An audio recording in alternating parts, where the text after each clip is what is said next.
What's good, world? I got my guy, Sir Shah, in the building with me today on the podcast. Fear is what the media sells you to fold. I made over $35,000 on this house. And the way that I found him was literally just from like the digital marketing I was doing. He was brought to me as a client, and I thought it was super dope that he's in the wholesaling business, and I don't really know anything about the wholesaling business. So to hear that this young dude right here, Mr. The Sir Shah, was able to do $400,000 in just wholesaling last year, I thought that that was some valuable information that I could bring to my YouTube audience. So welcome to the show, and I definitely just got to figure out this game and like what you're offering to people and just like, you know, more about it. So how did you get into wholesaling?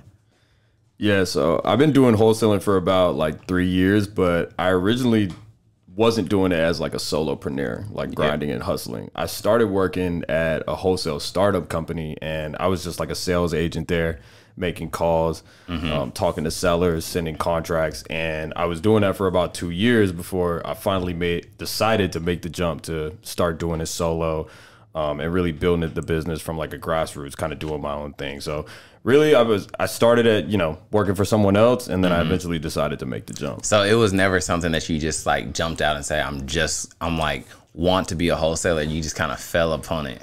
No, man. I mean, I'd say my journey to really even get into real estate just in general was really far-fetched. Like growing up, I wanted to go to school. I wanted to be a surgeon for the Lakers. That was like my favorite surgeon for the Lakers. Yeah, like I wanted to be the osteopathic surgeon. Like if a Laker player tore their MCL or you know, tore a ligament or something like that, I wanted to be the surgeon to repair it. Oh, that's how much I really loved hooping, and I was just, you know, God blessed me with 5'11" and skinny frames. So I figured the best way to really like pursue my passion was to pursue medicine and like a sport I really loved. But I was just not really good in school, man. When I made it to college, where'd you go to school? I went to Kennesaw State University in North Atlanta in 2015. Okay. And my first semester, I did pretty good, but then I just started partying, enjoying myself. I was really sheltered as a kid. So I had two Middle Eastern parents from Iran, and they never really allowed me to kind of get out and enjoy myself and kick it with friends and kind of enjoy like a lot of camaraderie growing up. So when I got to college, I just let the fuck loose. Right. Were you born in Georgia?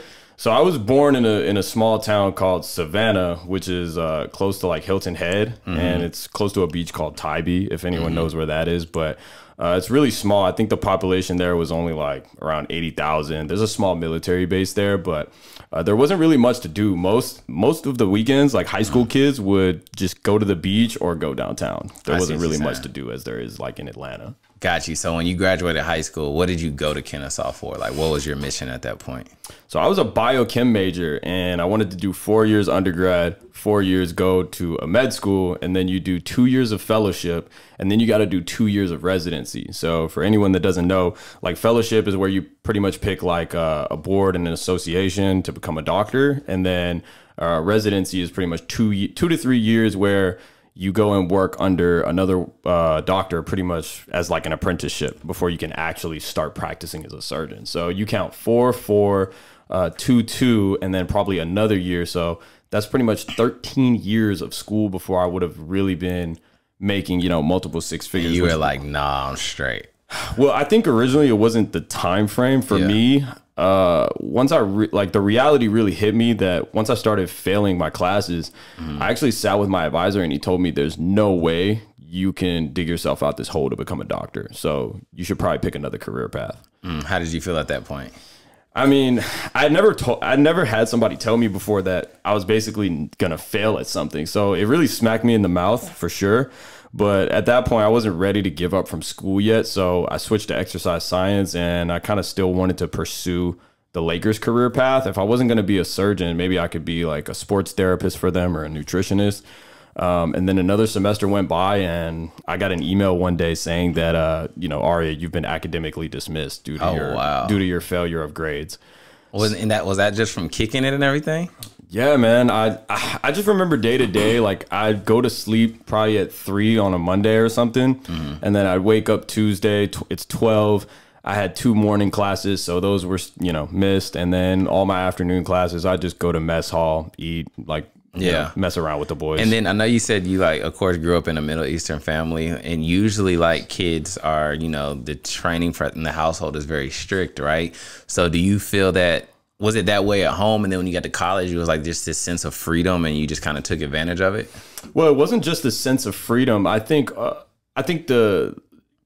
partly it was just being in a new environment too. Like anyone that doesn't know, when you go from a small town to a really big metropolitan, like it's kind of like a culture shock for you, because you see people from all over, you see all this commerce, you see a big school, a huge city, like big downtown. So, I mean, I guess it was the freedom for sure that I could do what I want, but I could also do what I want in an environment that was like, yo, this is pretty lit. Yeah, so you were kicking it like in the city and stuff, like leaving Kennesaw. Yeah, man. Like I didn't know anywhere. So we were going to downtown, Buckhead Saloon. We'd go to the south side. We'd go to the east side. We'd go to Gwinnett and go to do a house party. So I was just doing everything, man. I could see how that could be difficult, because like I'm from a small town, Knoxville, Tennessee, but I also went to the University of Tennessee, which is in a college town. So I mean, like there's only so much you could do, but I'm just thinking like going to a school in Atlanta, there's so much trouble that you could easily get into, you know what I'm saying? There's so much activeness, games, concerts, all that stuff.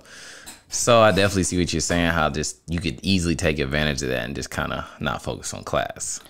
Yeah, man. And I mean, it ultimately led me kind of to like the outcome that I was trying to avoid, but I knew it was coming. You know, I think part of me the last couple months, I was like, I haven't been going to any of my classes. I mean, I know I'm going to fail. I guess I'm just waiting for a point for them to process grades. And then the email was coming in, and it did. And I just remember, you know, I wasn't really disappointed in myself at the time, but everybody else around me was. So did you go back home when that happened? Like, were you just sitting at the crib and your parents like just looking at you like, ugh? So when it happened, when I moved up here, my mom didn't end up moving either. My dad, you know, kind of passed away at the time, but I just remember I was like, how long can I put this off before she finds out? And actually, I remember she ended up calling me, and we were just kind of talking one day, and you know, I didn't mention anything of it, and she just sent me a screenshot of a letter in the mail, because my home address was still on record for the school, so they send all the mail correspondence there, and she got it, and I just couldn't even respond to the text message, because I just think the sheer disappointment that I knew she had.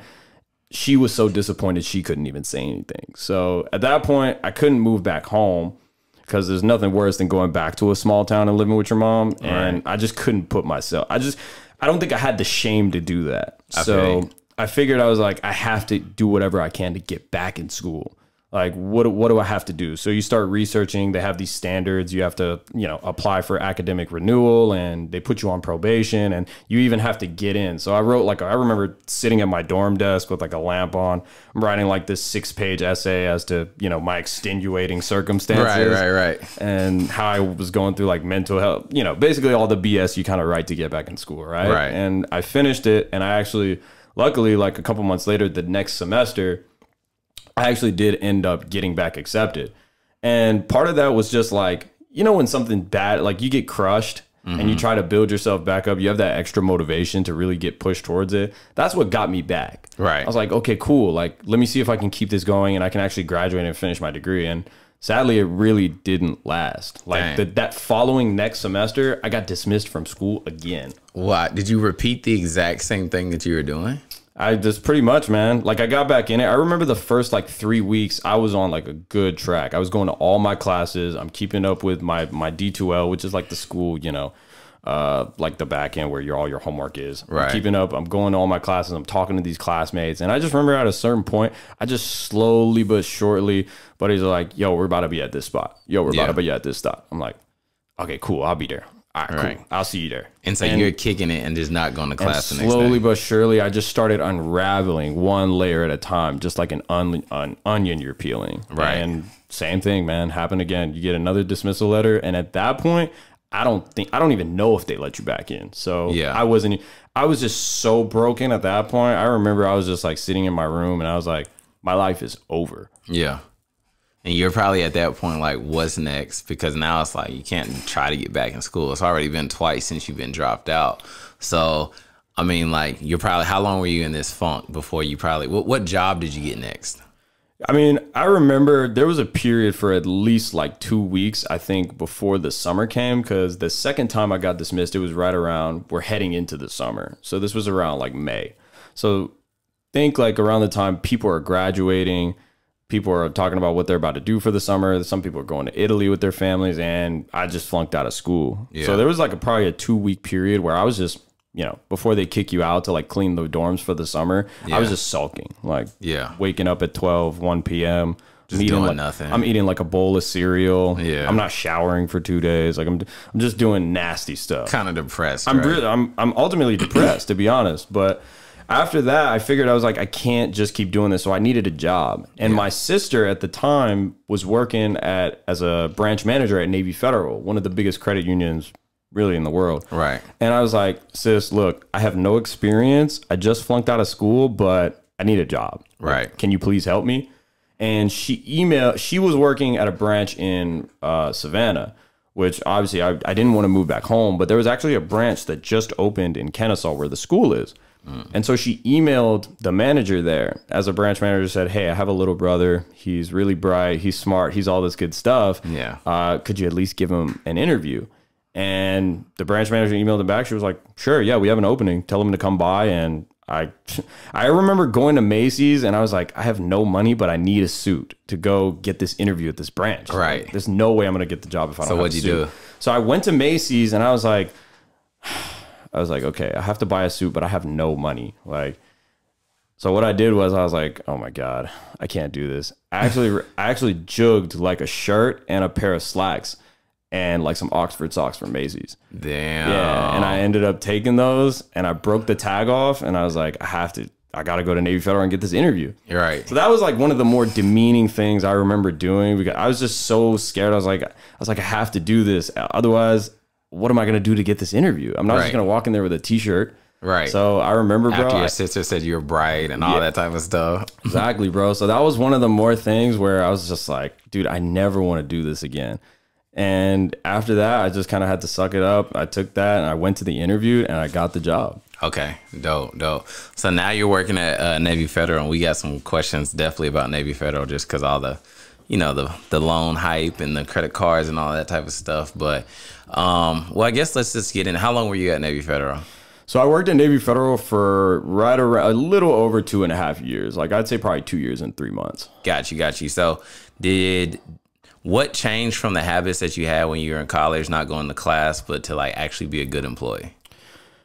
It's interesting you say that, Tony, because at this point, like when I got the job and I actually got my offer letter, like it said, like I started at $18 an hour, like back in 2018 or 19. Okay. So I'm like, dude, I'm probably going to make $32,000 to $33,000 a year. I'm working at a bank. Like I was like, I can go get my own apartment, which is exactly what I did. But at this point, I was still in survival mode. I was like, I've failed so many times, like repetitively back and forth, that this has to work. Otherwise, I'm seriously looking at being a bum. Yeah. And subconsciously, I think while I was saying all these things to myself, now it really, really clicked for me that, okay, I'm an adult. Like I have to make choices to get the outcomes I want. Right. And if I don't, then my life is really over this time. Like I don't think I could dig myself out of this hole. So that just really motivated me to just wake up every single day. If the branch was opening at 8:30, I was walking in or waiting at the door at like 8:15 or 8:20. Dang. And I wanted my managers and everyone to see that. And throughout the period that I was there for 2.5 years, I went from a part-time member service rep, just working there 25 hours a week, to a branch supervisor with vault keys, ATM keys, and branch keys for the entire branch, over people that had been working there since the branch had opened. It was open about 4 years. And these are some of my contemporaries that were like, 30 years old. They have a husband, they have 2 kids, and I got promotions over them because I really made it a note to prove to myself that if you're willing to work this hard, I'm willing to work harder than you. Facts. So at this point, I guess what I'm thinking too is, what did you learn in the standpoint of like going hard like that coming from a situation of desperation where you felt like, you know, I'm at a point where I'm literally looking at possible bum if I don't make this change? Well, I think the biggest thing I learned was you just have to be objective with your situation. Yeah. I mean, there was probably kids like at my age that had dropped out and maybe they went to the military and were doing worse. Maybe there were some that probably dropped out and went home to live with their parents and they weren't doing anything. They were just, you know, smoking weed and just waking up to play video games all day. But I also knew that there were kids that were still in their degree. I also knew that there were kids that were probably getting letters of recommendation from their, you know, professors they had gotten A's with. There were probably kids at that time that were even on this entrepreneurship path that I didn't know anything about at this time. Like I'm 23 still. Yeah. And I'm working at a bank. We didn't even get into the entrepreneurship stuff yet. So I think the biggest lesson that I learned while I like really came back a little bit in my first phase of working there was, I mean, there's always going to be somebody ahead of you or behind you, but I think you just have to run your own race. And it's really contingent upon how much you push yourself every day. Like you don't have to go for big home runs. Like I just knew, okay, this week, if I can prove that I can make it in before everyone else, that'll help build a habit. Facts. And that'll help me next week do the same thing. And I know the sum of all these outcomes is going to lead to a big win for me. And that big win was getting pulled in the manager's office one day, getting a good recommendation or saying, hey, yo, this customer said this about you. And then that would lead to me getting my level 1 override, which is basically like, you know, you get an override to, you know, do like a check pass or something like that. And then doing that consistently led me to getting a level 1 promotion. And then you get the vault keys, and then you get the branch keys, and then you get the ATM keys. So I knew the sum of everything that I was doing, it was going to snowball into something. And every win just became W after W after W. So no matter what was going on, I just knew I had to run my own race and focus on doing little things that would eventually lead to big wins for me. Dang, that's deep. There's also a bigger story here that we're hearing as well, just because if you think about, you know, the American dream is always like go to college, right? So if you're looking at your story right here, you know, we feel a lot of pressure from parents that are telling us to go to school, right? But you went to college, failed twice. So the world obviously would look at you as like failure, right? But then you go get a job at a Fifth Thirds bank. You quickly scale up in these promotions, which somebody out of school would get and get those same promotions, right? And then we haven't even got to the wholesaling story and the success that you've seen. But what are you seeing when it's just like this American dream telling these kids like you got to go to school because I think it's right, but they're coming out in debt, but you've actually been what some people would say is a failure, but actually surpassed that and reached the success that they're still trying to reach at their jobs that they went to school for. I mean, man, Tony, talk about getting deep. Like, I just think there's a lot of misconstrued societal undertones to everything you just said. I mean, I tell my buddies all the time, you know, why is it that like this, even the subject of money and how we talk about it today is just really taboo. Like no one wants to talk about money and why it's so important. And all we say is that money won't make you happy. Money won't do this. Money won't do that. But I think actually it's the opposite. Money is probably the #1 limiting factor to your happiness. And like a lot of just maybe, I hate to use this word, middle class or average families will tell their kids, go to school, do this, but you don't have to be one dimensional and you don't have to be anything that anyone tells you to be. Right. Like me, sure, I'm probably maybe one of the biggest failures at school ever. Like if you sit me down, even today, I hate reading, but I force myself to read because I know I can learn new things from it. So the stigmas and the things that society really tells you, you don't have to submit or succumb to any of that. I think the #1 thing that you really have to pride yourself on is you have to adopt a mentality that says, I don't care what it is. I just want to be a sponge. Right. Like if I don't know one industry or I don't know one field of work or I don't know one trade or skill, that's okay. I mean, tons of people don't know a lot of things about, so many of us, we're all ignorant to different facets. But I think all you have to do is if you adopt the mindset and say, I don't care what this is, I'm going to learn 10 things about this one particular skill in a set amount of time, like 10 months, 12 months, that's fine. You could read 20 books on business or 20 books on entrepreneurship, and I guarantee you, you're going to be a hell of a lot more informed entrepreneur than someone who doesn't read those 20 books. Facts. So I'd say that's really the biggest like thing you can really take away. Like no matter what society's telling you today, all you need to do is just have the willingness to learn. Right. And that's super impactful for sure.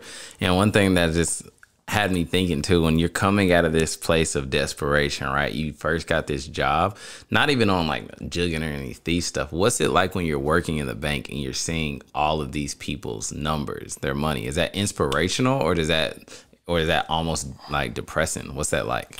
You know, most people actually won't believe this, man. Like when you're at the, I don't know how other institutions do this, but I can tell you about Navy Federal, and this is actually kind of the dark truth about a lot of America and Americans.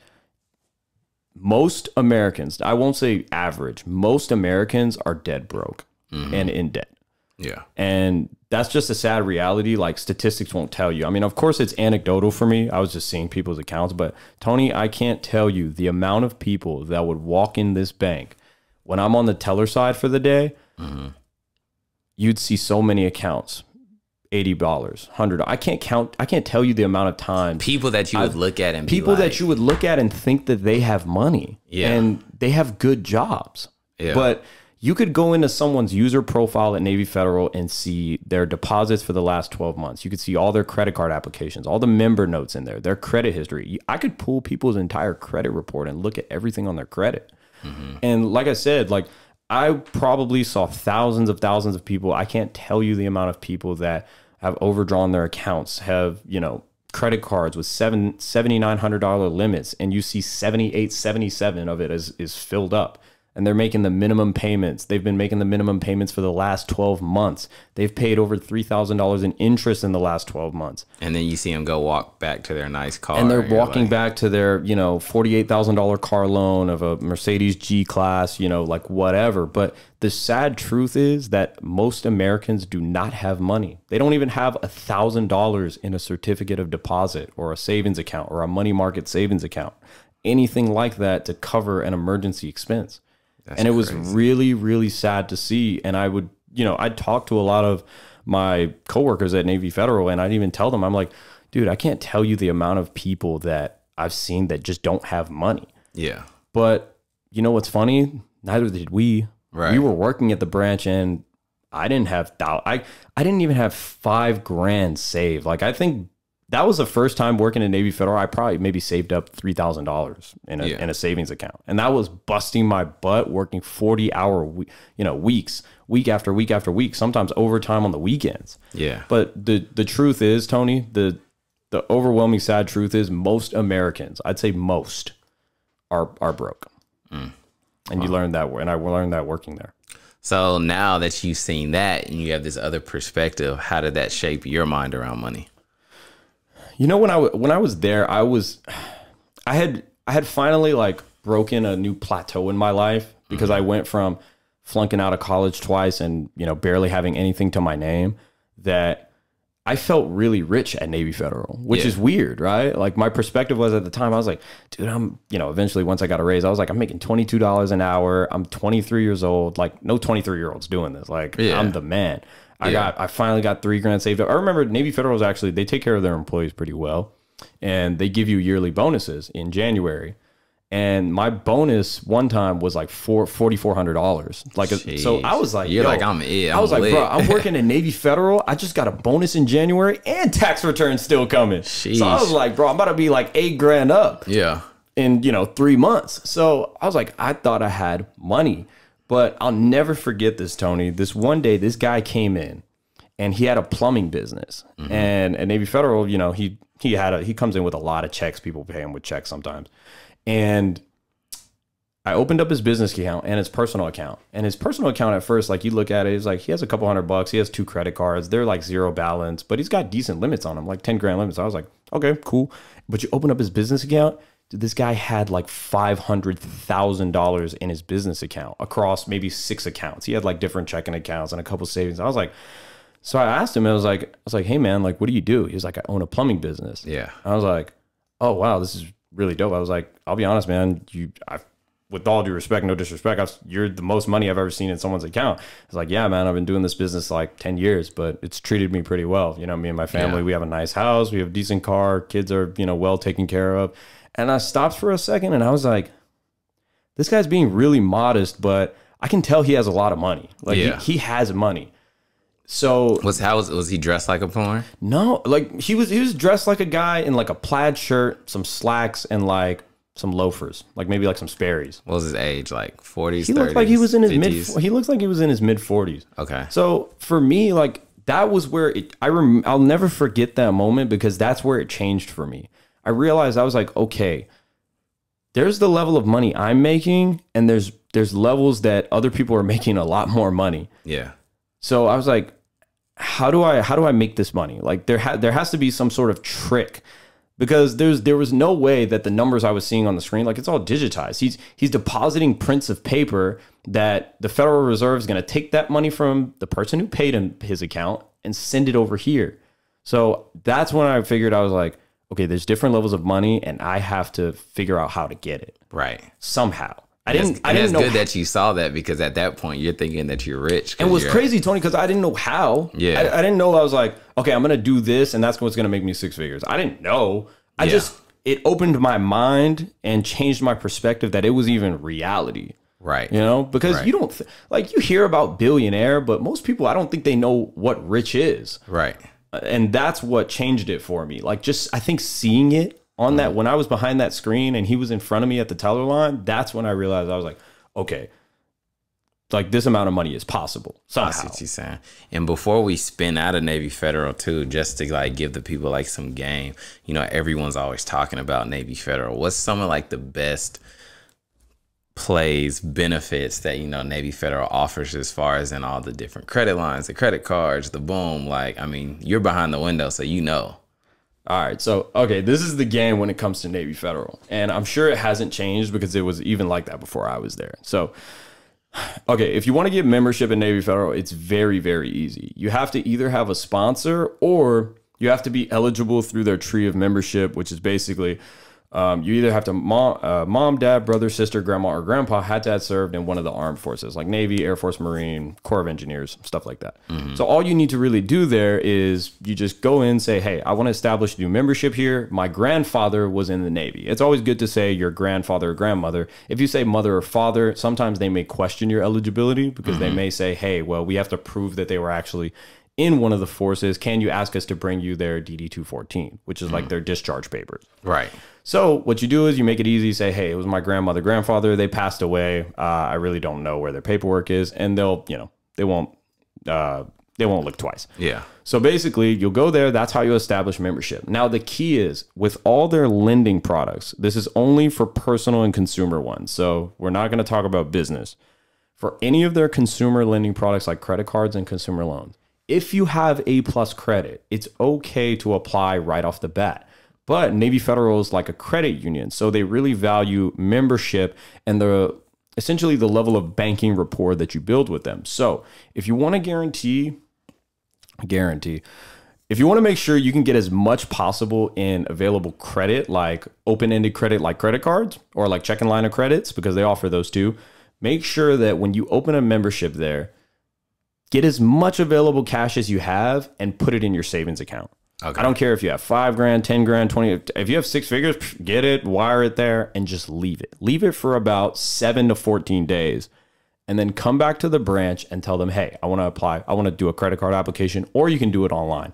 I can't tell you the amount of people that I've actually like beta tested this, kind of like I was an engineer myself. And I can't tell you the impact that it does for the system, because there's people that auto review, like, you know, look at credit applications themselves, like loan officers, but there's actually an algorithm and a system that does it too. And as long as you check enough boxes in that algorithm, the system will just auto approve you. And they'll give you a fat credit limit. Like I'm talking, like I've had some people sit at my desk and do this with not a ton of money, right? Like a couple $1,000, like $2,300, $2,100. You know, like $1,800. They just sit it in their savings and leave it there. And they're brand new members. They haven't had a banking relationship with Navy Federal longer than like 30 days. Yeah. But they come back and do a credit card application and they're getting approved for like $7,700, $12,500. I've seen some people right off the bat get like the $25,000 max limit Navy Federal allows per card. Dang. And they're like, wow, I've never got this limit before. It's crazy. And That's the hack. And that's what you do with auto loans as well. Like I've had people do this. They'll just open up like a money market savings account or a certificate of deposit, put like $500 in there, 1,000. And they'll just come back 14 days. They come back. They're like, hey, I want to see Arya. I do their auto loan application, 48,000 open-ended check. You print it there right at the branch. They go to the dealership, pick out whatever car they want, up to 48 grand. So when someone says like, I want to see Arya, do you guys have any extra power if like, say their credit card application gets declined where you can kind of like, it can get reviewed again or something, or do they just have to wait 30, 60 days? Okay. I'm not going to lie. Man, fuck it, whatever. So this is what ended up happening. Managers at Navy Federal have friends. Yeah. And Navy Federal has a call center in Pensacola, which is where like a huge hub is. They have a big campus, like a couple acres big. That's where their loan officers and stuff work too. And I've had managers actually have friends, mutual friends of theirs, will come in, they've maybe got denied online, and they'll have them review it again, and then loan officers, they'll auto approve them and they'll print out their check there.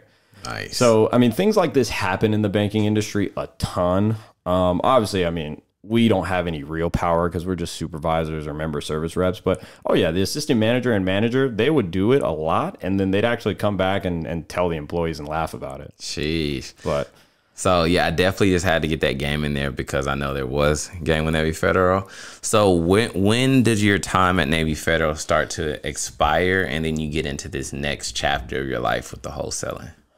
So right around the time where I was there around 2 years, there was actually a new branch opening up in Sandy Springs. It's right off Roswell Road. Okay. And, you know, of course, anytime there's a new branch, there's new positions, like new manager assistant, new branch manager, assistant manager, supervisor. So obviously, you know, people like that, they want to move up. They want to get a pay raise. They want, obviously, the power that comes with the new branch. So I was one of the people that actually applied for the manager position there. I felt like I was qualified. I felt like I got to exceed expectations on like my performance reviews every year. So I was like, why not? I mean, I'm a shoo-in for the position, obviously. Yeah.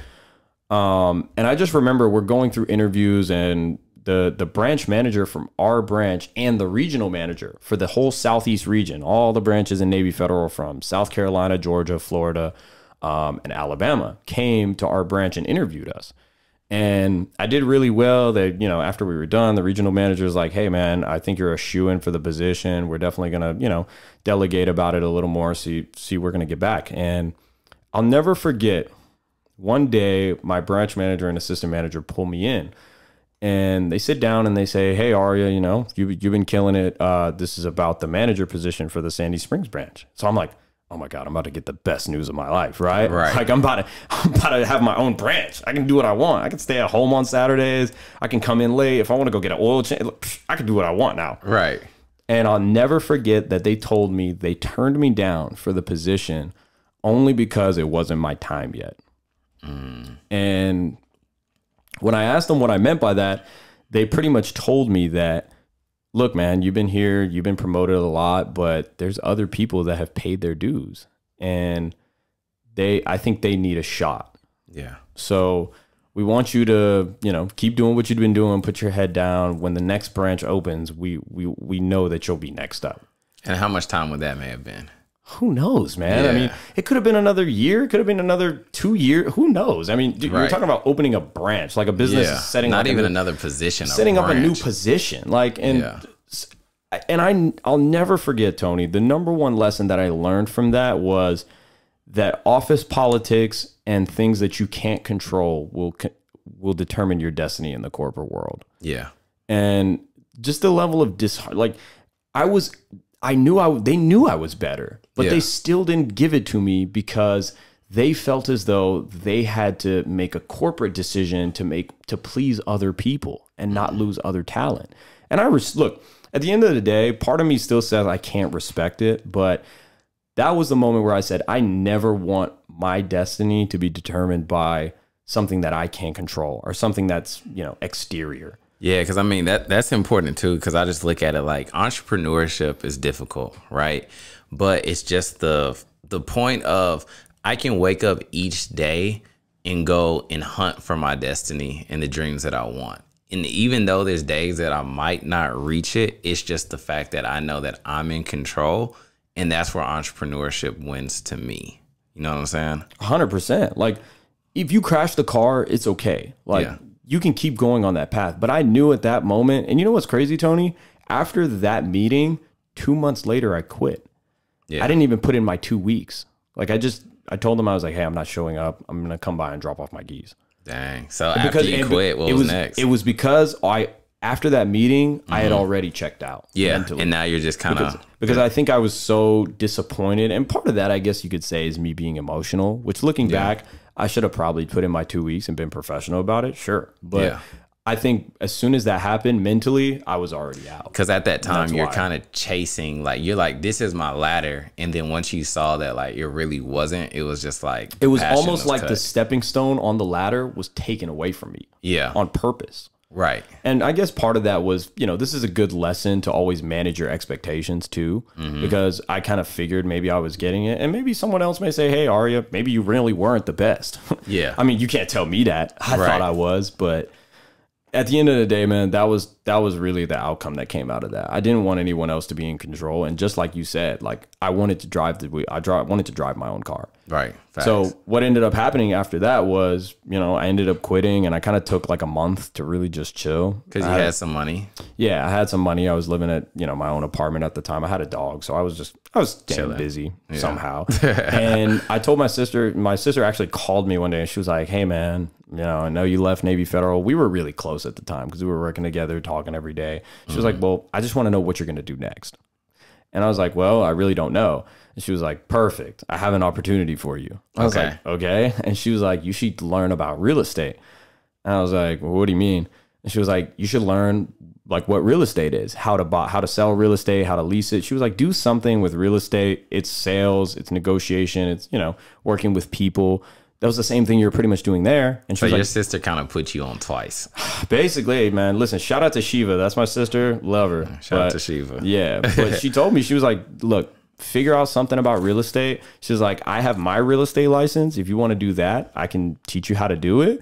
But I don't really buy and sell a lot of houses every year because I work full-time at Navy Federal. And at that time, she was kind of pointing you towards being a realtor, right? Yeah, but even she didn't know much about it. Like, it's not like when I went to her about Navy Federal, she's a branch manager. She knows the business. She knew everything about Navy Federal. She owned her own branch. But she got her license and she sold like 2 friends. You know, she helped them buy houses and made a couple thousand in commission checks. But she didn't really know how to run the business or what the business was like. So at that point, I was like, well, okay, she said, get the license, whatever. So I just started, you know, studying for my real estate license. But this is when I actually met a young entrepreneur. His name is Agent Dooley. And I wasn't friends with this guy at all. I was like, oh, he has thousands of followers. I was like, okay, let me just DM this guy and be like, he does real estate. And my sister said, did you have your license at this point? I didn't have my license, but I was studying for it. But I noticed that he had real estate in his bio. He had a ton of followers, and his content was showing, okay, this guy's in and out of houses. He's doing something about real estate, right? You know, whatever. So let me just DM this guy and like see what's good with him. Maybe, you know, he'll give me a bit of his time. Facts. So me and him actually go to lunch, and you know, we're chopping it up about real estate. And he tells me, he's like, hey, I'm starting a real estate company actually. Like, would you like to come work for me? And I was like, boom, I'm in 100%. And that's how I got my first like job as a sales rep in like a small real estate startup. Got you. So did you ever become a realtor? No, I actually ended up getting licensed a couple months later. Did you pass the test the first time? I passed the test the first time, which I've actually heard like a lot of people fail. I have a buddy of mine actually who failed it like 3 times in a row before he. Yeah, I hear a lot of people fail too. And what's still crazy is going to that loop, like when you first started with school, like just not being a good student, but then seeing like you're great at Navy Federal, you passed the hard realtor exam on the first time. So it's just funny how people's mind is applied in different areas. You know what I mean? Yeah, it's almost like, I think they call it like plasticity. It's almost like your mind adapts to stuff that you're somewhat forced to do. Yeah. Like when you put yourself really in a corner, I think your mind almost has to morph into like this thing like, okay, I don't know a damn thing about what I'm about to do, but I have to learn it some way, somehow. And you just kind of end up adapting. But once I actually started working at this first startup, Tony, I went 9 months there without closing a single deal and making any commissions. Working with Dooley? Yeah. So I was just making a couple $100 a month. Like I wasn't even like on your base or something? Just as a base salary. I wasn't even making $1,000 a month. How are you surviving?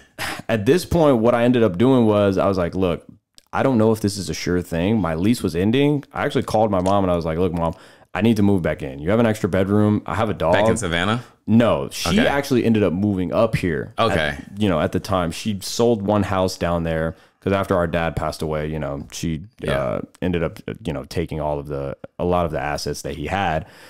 She sold a house. She moved up here. She got an apartment, a 2-bedroom. So I was like, look, I have a sweet little dog. I have to move back in here and see what I'm going to do with this. I don't know if I can survive. But I ended up going 9 months throughout the peak of right around COVID. Like this was, early 2020. I went closing not a single deal and making any commission. So imagine just making. Was that due to COVID or was that due to skill? I mean, part of me would say I think it was really mainly due to COVID. But if I'm really being honest, I think part of it was I just didn't know how to really, really speak to sellers, bridge their objections, get commitments, and do basic sales stuff like that. I see what you're saying. And I mean, part of it, I'd say company infrastructure too. Like they were kind of figuring out, like the owners, how to really market and run a real estate company, like a wholesaling company, because it's a little different than like a traditional brokerage. So you were like a realtor inside of a wholesaling company. Essentially, like when I got my license, I was like, look, my job here is I'm a sales rep for their company handling their leads, but I'm also an agent. So if somebody came, a friend came to me and was like, yo, I want to sell my house, like list it right now. I need to sell. We're moving, whatever. I could do that. But yeah, man. So straight 9 months, didn't close a single deal, didn't make commissions. I was making less than $1,000 a month. Yeah. When did you get your first sale? Like what happened? So what ended up happening was the owners of that company ended up, separating. They were like, look, we're going to move in different directions. And I got an opportunity to work at another wholesale company and with one of the partners that owned that one. Okay. So I went there. They had better systems set up. They were spending a lot more money on marketing. Okay. And this is right when we're coming out of I wouldn't say coming out of the pandemic. We're kind of easing up. And this is when there was a mania buying houses. And the reason was because lumber prices raised like crazy and there was a lot of new construction homes that hit the market. Wasn't too long ago. Was not too long ago. Like people remember, like 2021, just last year, was the hottest housing market of, everybody of the millennia. Overselling, charging 50 to 100K more, bidding wars, all that stuff. Yeah. So this was just last year. And at that point, when you own a wholesaling business, you're selling the equity in the property. So if you get a home for 300, but you can sell it for 350, you make 50,000 a house. Versus, was it easier to wholesale during then? Much, much easier. I mean, this company I was working at, man, like they were probably making $100,000 a week. Gosh. And was it easier just because on the other side, the buyers were just buying anything? Hedge funds they were offering probably $50,000 a house. And they were inspecting it in 3 days. And they were saying, all right, cool, we're going to close on this and fund it within 21 days. Dang. So in 3 weeks, you can make $50,000 a house. And if you're marketing to, thousands and thousands of homeowners, a day, like if you have cold callers calling from 9 a.m. to 9 p.m., you got 40 of them and you got, 500,000 property records for all of Atlanta, you could get you're getting 5 houses under contract a week. You're selling all 5 of those houses. You see how it can add up and you make tons of money. Yeah. But yeah, hedge funds were just really, really, really thirsty to buy as many houses as possible. What are the hedge funds? Because I was talking to someone, they're like, I never heard of a hedge fund buying it. They buy big neighborhoods all at once, but not just single family homes. So what are these hedge funds? So hedge funds, traditionally people kind of think of them as they're like, oh, these big firms that trade stocks, but people forget that, institutional capital can invest in a ton of different sectors. I mean, you have these big institutions that invest in like corn and wheat and lumber and like just commodities like gold and stuff like that. But there's also, real estate private equity firms like these big companies you rent from, like Invitation Homes and American Homes for Rent and, Tricon Residential. Their job is to buy single family homes, renovate them, and then lease them out to individuals.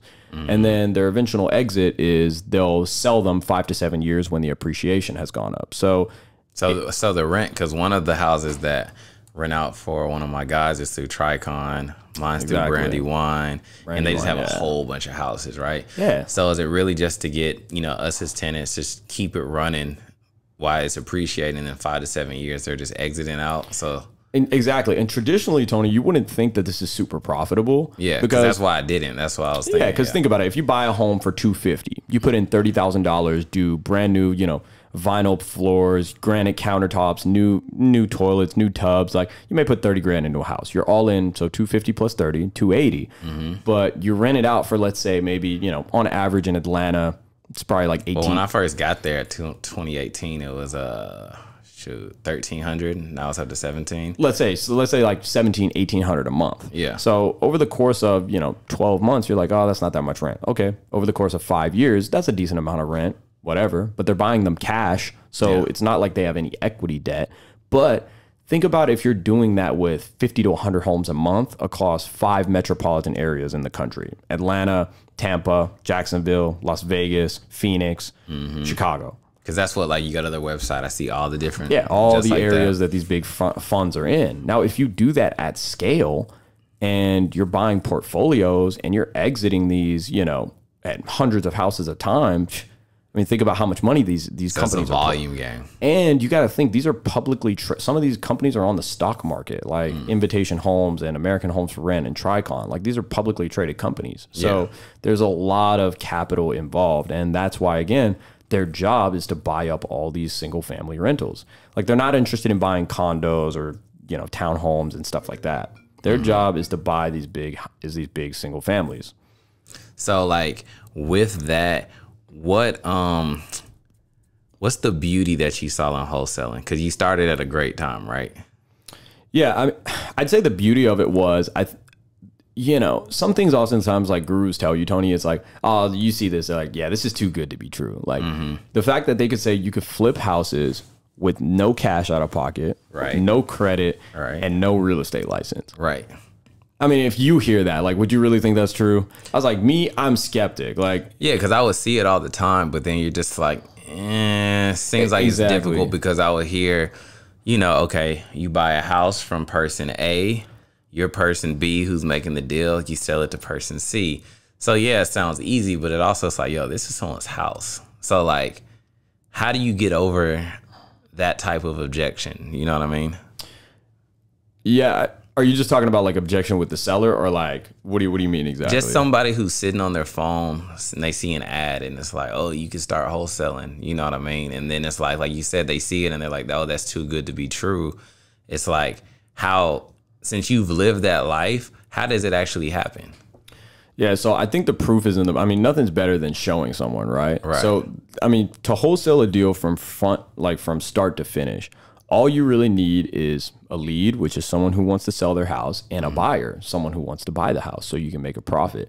And usually you can wholesale any type of house, but the best kind of wholesale are sellers that are in distress. Not they want to sell, but they have a need to sell. Yeah. Whether they're going through like a divorce, or maybe their house is being foreclosed on, or maybe, let's say, because it's like a time proximity. Exactly. Like they're trying to get rid of it quick. They're not trying to think too much. And you build that urgency, because if a seller's in divorce and maybe they just want to piss off their ex-wife by, spiting them by selling their house at a discount. Yeah. I'm here to help. Right. So it's like, at the end of the day, those are the best sellers to go after. Yeah. And all you do is, the average age of a home built in the United States is around 1970. Yeah. And if you've been in a 1970 house, you see they got those cherry cabinets, those old, countertops, like the floor is like this old tile. They got like the old, wax boards up top. So it's like these houses popcorn ceilings. Yeah, popcorn ceilings. It's like these flippers want these houses because they want to renovate them and look nice so that they can resell them to a family that would want to live in them. Because even new construction is kind of expensive to buy now. Exactly. So that's why these investors will pay you multiple 5 figures a house. So for people that want to know why wholesaling works, that's why it works, because investors want these opportunities and you can bring them to them. Right. So once you find a distressed seller, you're going to make them an offer based on the comps, which is homes that are selling for similar prices in the area. But again, you need to get these houses at a discount because you need to be able to add your fee on top of the value of the house. Because think about it, if houses are worth $250, but I get a house at $250, you're going to pay me $250 for the house. I'm not making money on that. Right. So I have to get it at a discount so I can add my fee on top of it. So you're probably telling them like the dings and everything wrong with the house and all of that. Exactly. Yes. And if they're distressed, half the time you don't have to tell them that. They'll accept your offer of maybe 200 or 190. Yeah. And that way you have margin so that you can add your fee, and then you can give it to the investor and they can put the money into the house and then still have margin to sell it on the back end. Yeah. And then I guess what I'm going to ask you next is like, how do you find them? But like just as a example and a story that I've personally been through, when my grandmother passed away, her house was in Tuskegee, right? Tuskegee, Alabama. So then my dad being like, you know, I guess like the main person in the family at that time who would be the one to take over it.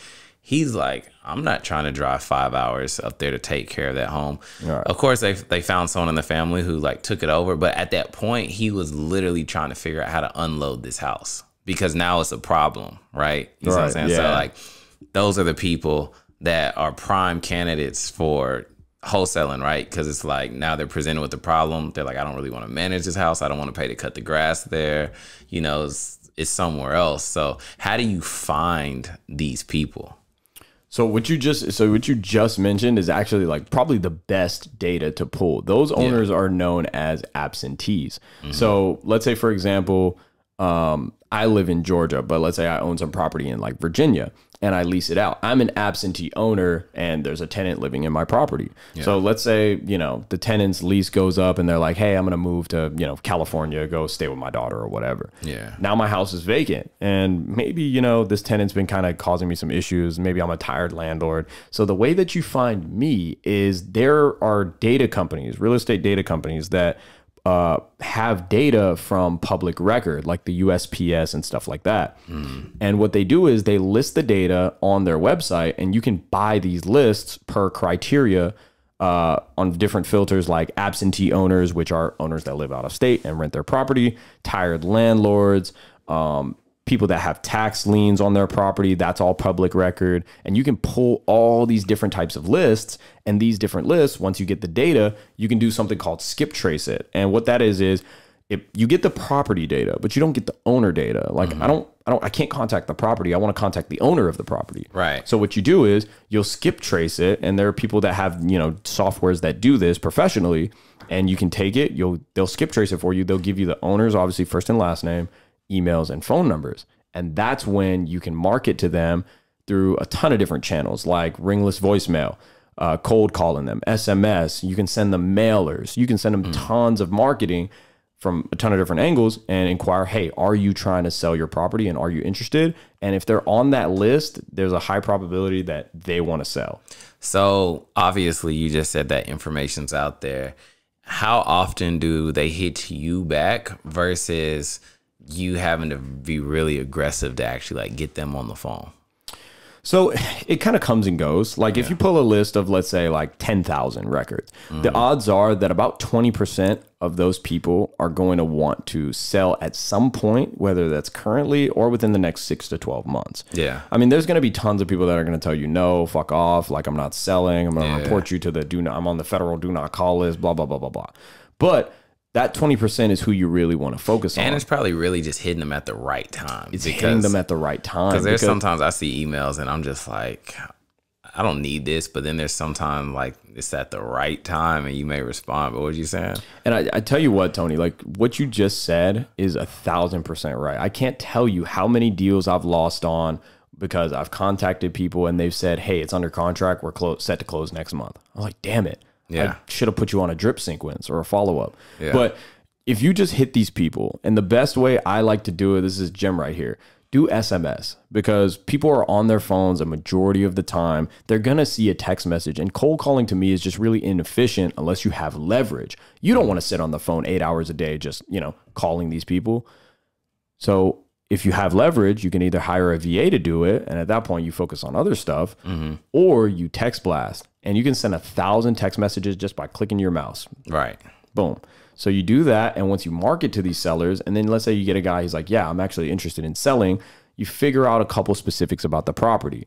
Like, is it owner occupied right now? Do you stay in it? Do you have a tenant staying in it? How long have they been in the property? What's your motivation? Why exactly do you want to sell? Like some people will BS you. They're like, I just want to get the highest and best offer. Okay, cool. Maybe you go list with an agent. They'll get you the highest and best. Yeah. But let's say some people are like, the management of the property is too much. Like the tenant, he's on and off with rent. Sometimes he's on the 1st, sometimes he pays on the 15th. And I just don't want to deal with this guy anymore. And then sometimes the deferred maintenance is too much for the property.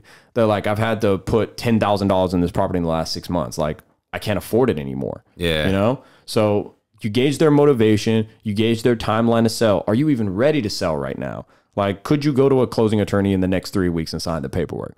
I'm going through my daughter's graduation and my daughter has a birthday party, blah, blah, blah, all this stuff. So are you even ready to sell right now? These are all the questions you probe to ask them to gauge their readiness. Yeah. And once you do that, when they're ready to actually sell, you make them an offer. They'll sign something called a purchase agreement.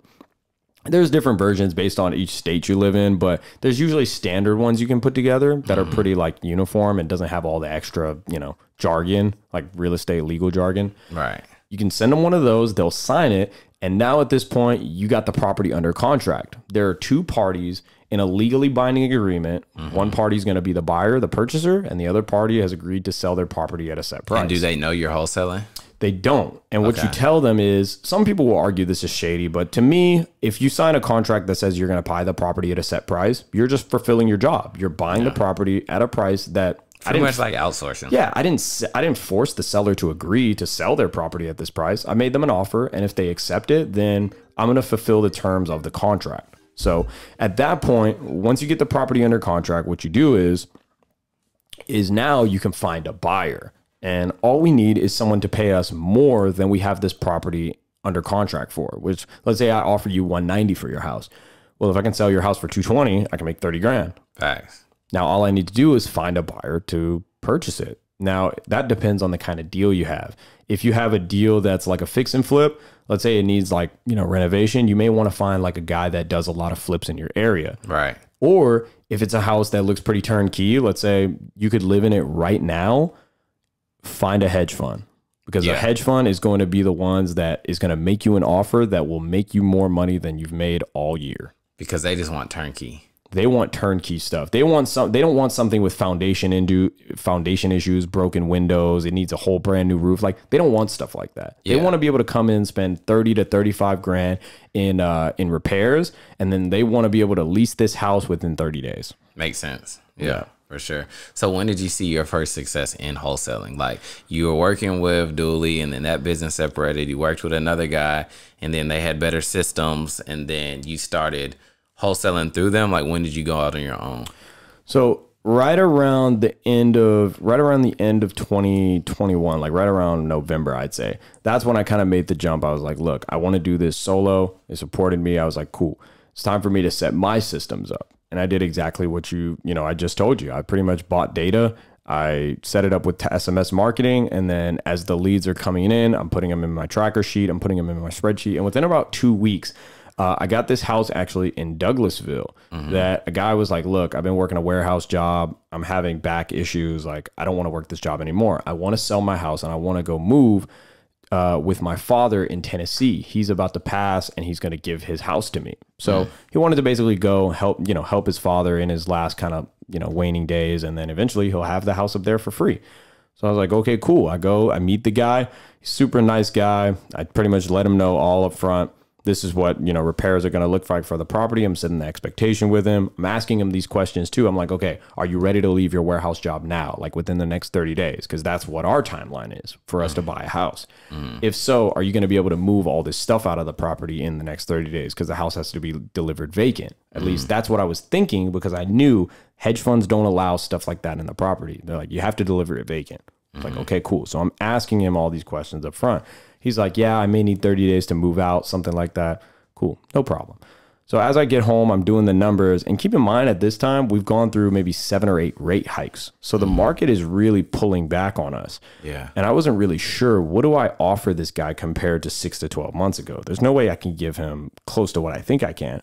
Yeah. So I marked the house down probably like 25%. I make him an offer of 170.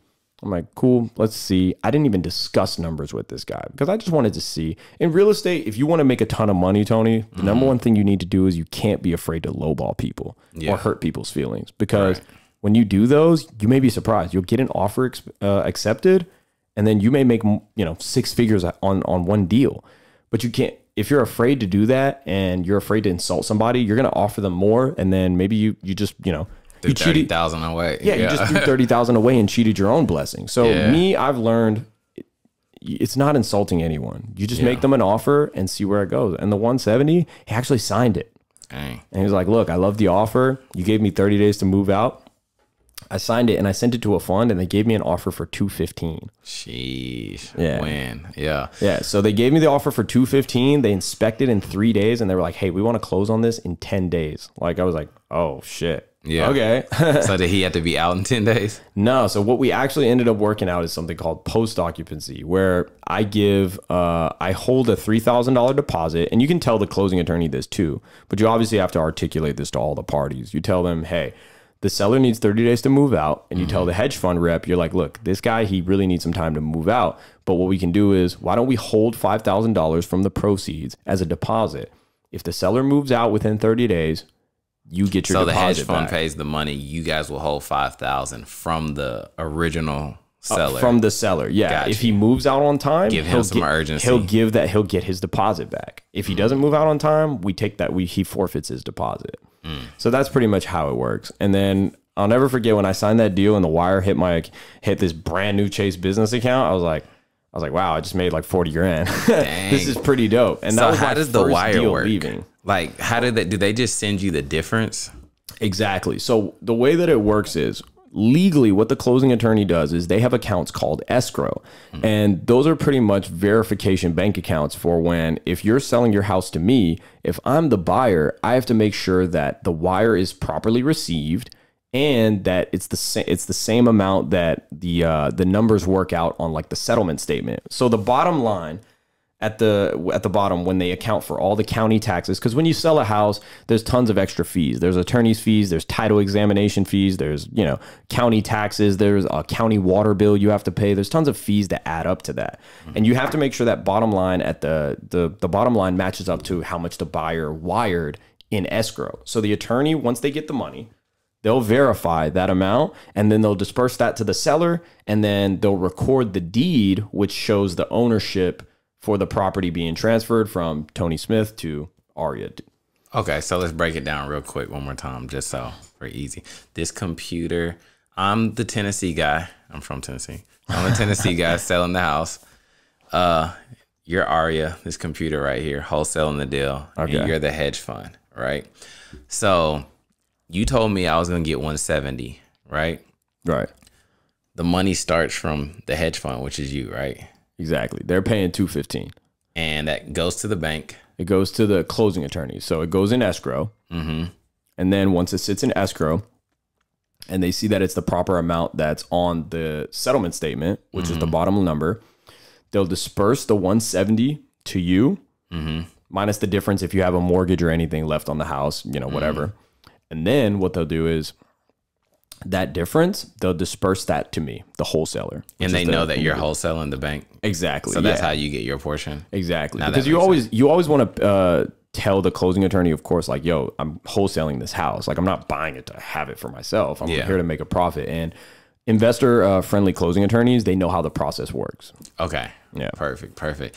And what I'm seeing too is probably in this process, as we start to wrap up, like, in your role, you kind of have to be on the seller, like the guy that was getting the 170, to kind of like manage him to make sure that he acts accordingly, right? So that he doesn't throw off the whole deal by like not moving out on time or this and that, because ultimately it seems like he's kind of your responsibility.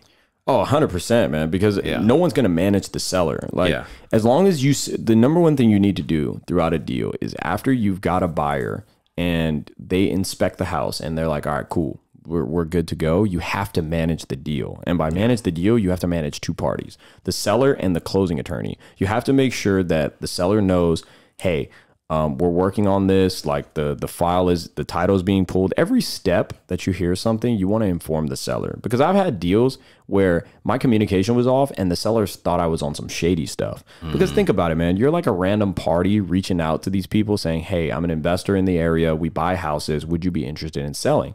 There's always a level of, distrust there, especially like me personally, I'm not going to sell my house to a wholesaler, even if I understand the business. But these people, if they want a quick close and they want people to buy their house cash, they're going to do that. But you always have to make sure you keep the trust level high. And you do that by keeping them in the loop. You let them know, hey, just spoke to the closing attorney today. They're getting the paperwork ready. You're set to close on this day. Someone should be reaching out from them, like a paralegal, to schedule you for whatever time you want to come in to close that day. And then with the hedge fund, you always want to make sure to ask them, hey, have you guys been receiving your documents from the closing attorney? Are you guys ready to close? Are you guys ready to send the wire the morning of closing? So you always have to manage both parties, the seller and the hedge fund. That's the number one thing you can do. And if you don't, you'd be surprised how many sellers don't show up, or how many sellers may think that you're scamming them and will try to back out of your contract. Thanks. So see, that's where I think it's great too, because if I'm not mistaken, you do have like a training around this, right? Yeah, so I actually have a program called Certified Closers where I pretty much teach people step by step everything related to wholesaling, no matter what level of real estate expertise you have. I mean, there's a lot of intricacies involved in it, but it's always good to, I mean, it's pretty honorable to try to do things by yourself. But I mean, you could save yourself so much time and energy and money if you invest in, a mentorship or some type of program that's going to give you concise, authentic information on how to actually do this. Because I'm sure, not to slight anyone, I mean, there's a tons of wholesale programs that will probably tell you things that are incorrect, misleading, and just not true. Yeah. Because see, like for someone like me, like the reason why I would definitely have to take advantage of a program like that is just because I'm thinking like, so you tell me the foundational strategies of like, buy a home from seller, find a buyer, boom. But it's like all the intricacies in the middle, like managing the seller, that in itself needs to be a training on, just because imagine you put all your eggs in this basket. You got a family and, like you're telling your wife like, oh, we finally got one. This is the one. You miss out on that whole step of managing the seller. And then, in the fourth quarter, seller backs out, you're going back home, you didn't bring anything home, you didn't kill your prey. And that's the worst thing, Tony, because you don't get paid in this business until the deal closes. And there's nothing worse than hyping yourself up throughout a deal. After you get an offer, you're like, holy crap, I can make 50 grand. And then it passes inspection from the buyer. You're like, holy crap, I'm actually going to make 50 grand. And then the closing attorney says, you're about to close. Oh my God, I'm actually really about to make 50 grand. Yeah. And then it can all just disappear in an instant. Yeah. Right before that. Last second. Crazy. So yeah, definitely. I'm going to put the links and all that stuff in the description below. So before we close, I just want to, like anybody who is interested in wholesaling, definitely check out, the program for sure, just from the training. But do you have any last like comments you want to tell anybody that may be interested or, just listening to this podcast? Yeah, man. I mean, I just say no matter what you want to do, just the number one thing I think everyone who's watching this can do is bet on themselves. Yeah. No matter what, like fuck whatever anybody else says about what they think you can do or what you're supposed to do or what you're supposed to be. It doesn't matter. Roll the dice, bet on yourself, and I think you'll be a winner. Bet. And where can they find you at on like social media and everything? Yeah, so I'm on Instagram at the Sir Shah, and all my socials should be that too. I'm mainly active on IG, but if you want to find me on Twitter too, it's at the Sir Shah. Okay, and we'll put that in the little lower third area so they can just click it. So yeah, appreciate you for being on the podcast. Anybody who's interested in joining in wholesale, definitely check this guy out. He was amazing testimony to me seeing what you've done, and we'll see y'all in the next episode. Tony, my man. Appreciate y'all. All right.